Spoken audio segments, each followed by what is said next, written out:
don't want to give him an opportunity to play the game. Uh, from the small sample size that we've seen from Dylan Gabriel, he's played 4 games. They're 1 and 3. He won't push the ball down the field. It's I don't, hard I when don't, you I don't. can't run the ball and all you do is that you shore fish.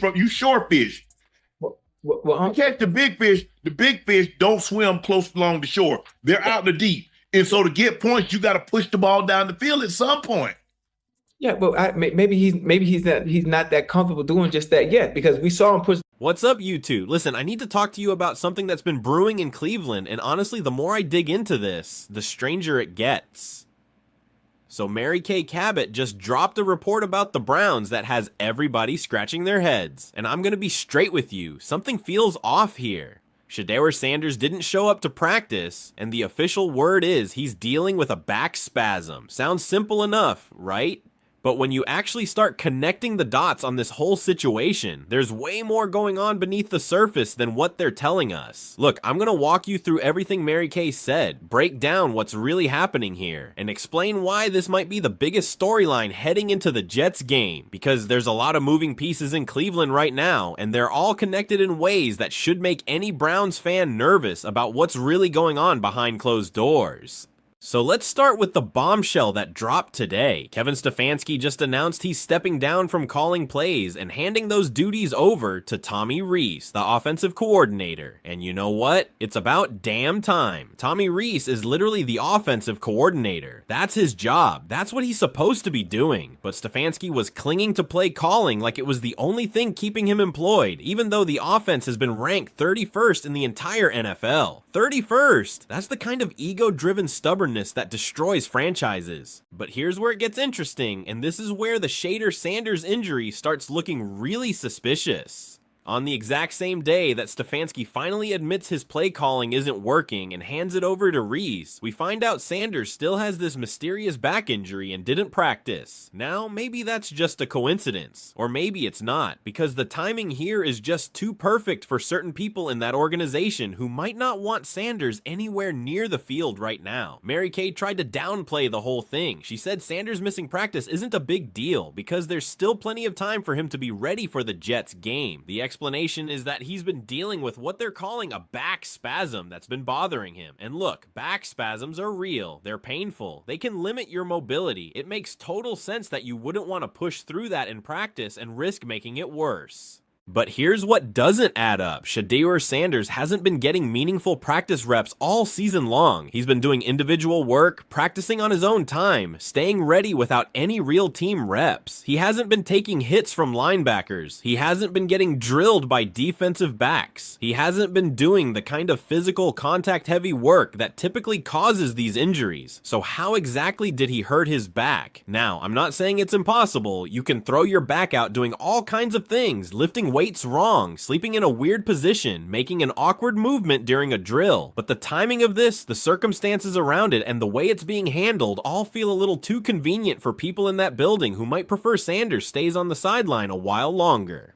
When Mary Kay was asked about fixing the offense, she immediately pivoted to talking about Kevin Stefanski giving up play calling to Tommy Rees, and she didn't sugarcoat it, which I appreciate. She said this was a smart move because there weren't many other options available to fix this offense, and they had to do something. The offense ranks 31st in the NFL. They're 30th in points per game. Those numbers are embarrassing. They're unacceptable for a team with the talent Cleveland has on their roster. Something had to change, and since they weren't going to change quarterbacks, and they weren't getting new receivers, giving Tommy Rees the play-calling duties was basically the only move they could make. Mary Kay pointed out that Tommy Rees brings a fresh perspective, which is desperately needed. She mentioned his background working with rookie quarterbacks like Dorian Thompson-Robinson and Shedeur Sanders, and how he brings that college mentality and energy to the table. And this is crucial, people. The college approach is completely different from what Kevin Stefanski has been doing. Stefanski's offense has been conservative, predictable, boring. It's been 5-yard curls, 5-yard outs, checkdowns, playing not to lose instead of playing to win. Tommy Rees comes from a different world. He's used to attacking downfield, being aggressive, taking shots deep, designing plays that actually create big play opportunities instead of just grinding out 3 yards at a time and hoping something breaks. Now connect this back to Shedeur Sanders, and things get really interesting. If Tommy Rees is implementing a more aggressive, downfield attacking style of offense that takes advantage of arm talent and playmaking ability, suddenly Shedeur Sanders becomes a very valuable asset. Sanders has the arm strength to make every throw. He has the confidence to take chances and attack defenses vertically. He has experience in Deion Sanders' offense at Colorado, which was fast-paced, aggressive, designed to score points in bunches.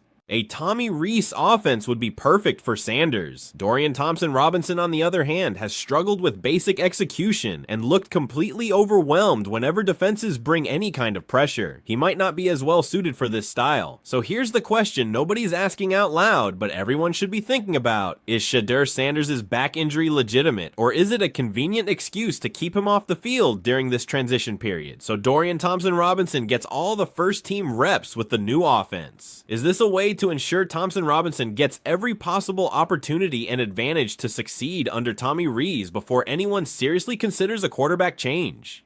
I'm not saying that's definitely what's happening. I'm not accusing anyone of lying or faking injuries. But in the NFL, optics and organizational politics matter just as much as performance sometimes. And you always have to consider the possibility that there's more to the story than what's being reported publicly. Mary Kay also went into detail about the backup quarterback situation, and this is where her comments got really revealing about the organizational mindset. She said Sanders is progressing well, but wasn't at practice Monday. She emphasized that it was an extra practice day, a bonus session after the bye week. Sanders still has plenty of time to be ready to resume his backup duties by the time they travel to New York to face the Jets on Sunday. But then Mary Kay said something that really caught my attention. She mentioned they don't necessarily need to rush Sanders back because Bailey Zappe is available to step in as the backup.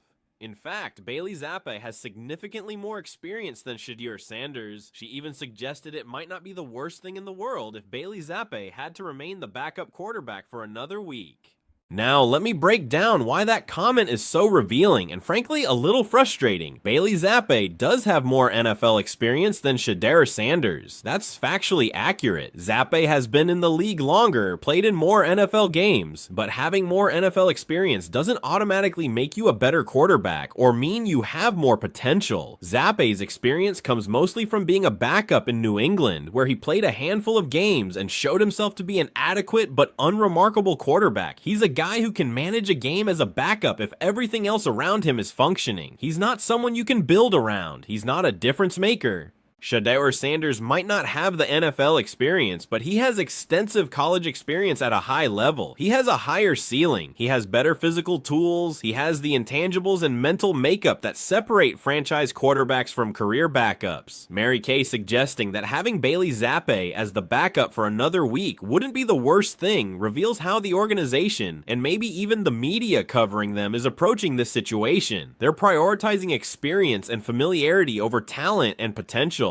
They're more comfortable with a known commodity as a safe backup rather than developing and evaluating a player who could potentially be the franchise's future. That's the kind of play-it-safe mentality that has kept the Browns from achieving greatness for decades. The reporters in the video even mentioned how it played out. They were out at practice, looked around, and when they didn't see number 12, they immediately started asking questions. The name Shedeur Sanders alone creates buzz. That's the reality. People care about Sanders in a way they don't care about Bailey Zappe or even Dorian Thompson-Robinson. Sanders generates interest, excitement, anticipation. He gives fans something to get excited about. The reporter mentioned that a game between two losing teams wouldn't normally generate much national interest, but Shedeur Sanders changes that equation. His presence, his potential, his story, all of it creates compelling content that makes people want to tune in and pay attention. Now let's talk about what Sanders has been doing lately, because this is where the injury situation gets even more confusing and suspicious.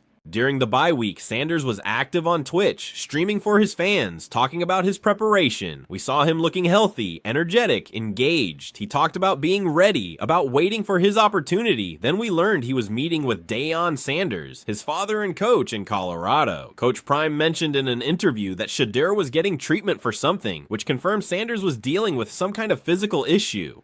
But here's what doesn't make sense. Sanders has been practicing on his own all season. He's been doing individual workouts, throwing routes with receivers after practice, doing everything he can to stay sharp and ready despite not getting meaningful team reps. If he's been doing all of that without any problems, how did this back injury happen? Was it during one of his solo workouts? Was it from overtraining without proper rest? Is this something that's been nagging him for a while but is only now being used as an explanation for why he's not practicing with the new offensive system? The whole thing confuses me, and I know I'm not alone in that. The timeline doesn't quite add up, the situation feels a little too convenient, and the way it's being handled and discussed suggests there's information being withheld or managed. To be fair to Shedeur Sanders, Coach Prime did confirm he was receiving treatment, so something is definitely going on physically. It might not be serious, it might be something you could play through if you had to, but it's probably better to rest it and let it heal properly. But the real question is whether this minor issue is being exaggerated or used as a convenient excuse to keep Sanders on the sideline during a critical period when the offense is transitioning and a new play caller is being installed. Here's what I really think is happening, and why this Browns season is probably headed nowhere good. They're not going to make the switch to Shedeur Sanders. That's the bottom line. They've invested too much publicly in Dorian Thompson-Robinson. Kevin Stefanski's reputation is tied to Thompson-Robinson being the guy. The organization has spent months defending their decision to keep Thompson-Robinson as the starter. Switching now would mean admitting they were wrong all along, and pride won't allow that. So they'll stick with Thompson-Robinson, hope that Tommy Rees's play calling provides enough of a boost to make the offense functional, and probably end up with another mediocre season that leaves everyone wondering what could have been. But here's the thing, they'd have a much better chance of making the playoffs and actually competing if they turn to Shedeur Sanders sooner rather than later. Sanders has the playmaking ability, the confidence, the arm talent, the kind of dynamic presence that can elevate everyone around him. He can fit balls into tight windows, extend plays with his mobility, keep defenses honest with his ability to attack all levels of the field. That's what this Browns offense desperately needs. That's what would unlock Jerry Jeudy in the receiving core. That's what would take pressure off the running game. That's what would give Myles Garrett and that defense a real chance to win games instead of having to be perfect every single week. So why aren't they doing it? Part of it is definitely pride and stubbornness. Part of it is organizational inertia, the feeling that they have to keep defending their initial decision even when all the evidence says it was wrong. That's the sunk cost fallacy in action. But I can't help wondering if there's something else at play. Are they actually trying to tank the season? Are they positioning themselves for a better draft pick and a fresh start next year? You never know with this organization. They've made so many bizarre decisions over the years that nothing would surprise me at this point. Let's take a moment to be optimistic though, and talk about what Tommy Rees taking over play calling could mean. Rees comes from a college background that emphasizes aggression and vertical attacking. The Browns' offense has been predictable and easy to defend because they keep doing the same 5-yard curls and 5-yard outs. Rees is going to stretch the field. He's going to attack defenses vertically. He's going to create confusion with motion and misdirection. He's going to take calculated risks and put the ball in places where playmakers can make plays. This is Dorian Thompson-Robinson's moment. You call yourself the supercomputer because you supposedly process information and make decisions quickly. Now's the time to prove why you deserve that nickname. You're going to need to throw the football downfield. You're going to need to fit balls into tight windows. You're going to need to utilize all those processing abilities that supposedly make you special. And if you can't do that, which I honestly have serious doubts about based on everything we've seen this season, it's going to be obvious. Everyone watching will see it, and the calls for Shedeur Sanders are going to get louder and louder until they become impossible to ignore. Shedeur Sanders, meanwhile, needs to make sure he's 100% ready when his number gets called. And I know that's exactly what he's doing. He's been grinding all season. We saw it on his Twitch streams. We heard about him getting treatment and meeting with Coach Prime. Sanders is a professional. He understands what's at stake. He knows this is his career on the line. He's not going to let a minor back issue prevent him from being prepared. When he needs to rest, he'll rest. When he needs to rehab, he'll rehab. And when the opportunity comes, he'll be completely ready. But I have to say, the fact that Sanders has a back injury despite not getting first-team reps or much physical contact makes me suspicious. He's been doing individual work, throwing routes, not getting hit by linebackers, or tackled by defensive backs. So where exactly did this back spasm come from? It's not impossible. You can hurt your back doing almost anything, especially if you're an athlete constantly training and working out. But the timing feels suspect. The way it's being discussed and managed makes me think there might be more to this story than we're being told. The one positive I can see is that having the offensive coordinator take over play calling might actually make it easier to get Shedeur Sanders involved. If Reese is installing a system that better suits Sanders' skill set, that could shift the calculus on getting Sanders healthy and integrated. It might change how and when they utilize him. Not that Sanders' approach will change. He's going to make sure he's ready regardless of what the coaches decide. But it might change how the organization thinks about the urgency of getting Sanders on the field sooner rather than later. You want to know what's most frustrating about all of this? Mary Kay is boots on the ground. She's at practice every single day. She reports consistently. She tells us what's happening with the Browns and provides her perspective, and I appreciate that. I really do. People might dismiss what Mary Kay says or question her reporting, but she's one of the most plugged-in reporters covering this team. She has sources. She has access. She knows what's happening inside that building, even if you have to read between the lines sometimes to get the full picture. When she reports something, you should pay attention, and what Mary Kay's reporting tells me is that the Browns are being very deliberate and strategic about how they're managing the Shedeur Sanders situation. They're not in a rush. They're not panicking. They're making sure Dorian Thompson-Robinson gets every possible opportunity to succeed before they even consider making a change. And if that means being a little overly cautious about a back injury that might not be as serious as they're making it sound, well, that's what they're going to do.